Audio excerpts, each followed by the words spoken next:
Hello दोस्तों, हमारे channel पर आप सभी का बहुत बहुत स्वागत है। प्रतियोगी परीक्षाओं की तैयारी के लिए trick bye Neeraj sir channel को अभी सब्सक्राइब करें। तो चलिए अपने टॉपिक पर। आज का टॉपिक है रेक्टेंगलों की संख्या कैसे निकालें, यानी आयतों की संख्या ज्ञात करना सीखेंगे। तो दोस्तों, कुछ इस तरीके आकृति दी गई होगी जिसमें कितने आयत है ये पूछा जाएगा। तो इस प्रकार की आकृति में आयतों की संख्या निकालना हम बहुत ही आसान तरीके से सीखेंगे। तो सबसे पहले आपको रो और कॉलम में नंबरिंग करना होगा। तो नंबरिंग कर लेते हैं, 1 और 2, 3 और 4। इसी प्रकार कॉलम में भी नंबरिंग करेंगे, 1, 2 और 3, 4 और ये आकृति सिमेट्रिक आकृति बन गई। तो इसमें आपको रो या कॉलम में से किसी भी नंबरों को जोड़कर उसका स्क्वायर कर देते हैं। तो इसको हम लोग जोड़ लेते हैं, 1, 2, 3, 4। इसको जोड़ने पर 10 आया। बस आपको इसी का स्क्वायर निकालना होगा और उत्तर आ जाएगा। तो 10 का स्क्वायर निकाल लेते हैं। 10 का स्क्वायर कितना होता है?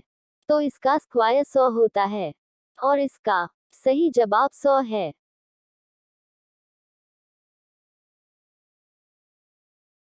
तो चलिए दोस्तों, अगली आकृति को देखते हैं। तो कुछ इस तरीके आकृति होगी। आपको रो और कॉलम में नंबरिंग करना होगा। तो नंबरिंग कर लेते हैं, 1 और 2, 3, 4, 5। अब कॉलम में भी नंबरिंग कर लेते हैं, 1, 2, 3, 4। अब आपको रो और कॉलम के नंबरों को जोड़कर इनका गुना करा देना होता है और आपका उत्तर आ जाएगा। तो रो और कॉलम को जोड़ लेते हैं। रो को जोड़ने पर 15 आया। अब कॉलम के नंबरों को जोड़ लेते हैं। इनका जोड़ने पर 10 आया। 15 गुना 10 को सॉल्व कर लेंगे तो 150 आया। यही इसका सही जवाब है।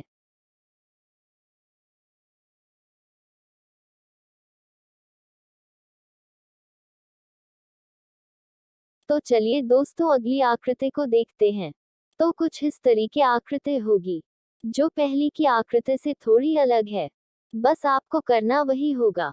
आपको रो और कॉलम में नंबरिंग करना होगा। तो नंबरिंग कर लेते हैं, 1, 2, 3, 4। अब कॉलम में भी नंबरिंग कर लेते हैं, 1, 2 और 3, 4, 5। अब आपको रो और कॉलम के नंबरों को जोड़कर इनका गुना करा देना होता है और आपका उत्तर आ जाएगा। तो रो और कॉलम को जोड़ लेते हैं। रो को जोड़ते हैं। रो को जोड़ने पर 10 आया।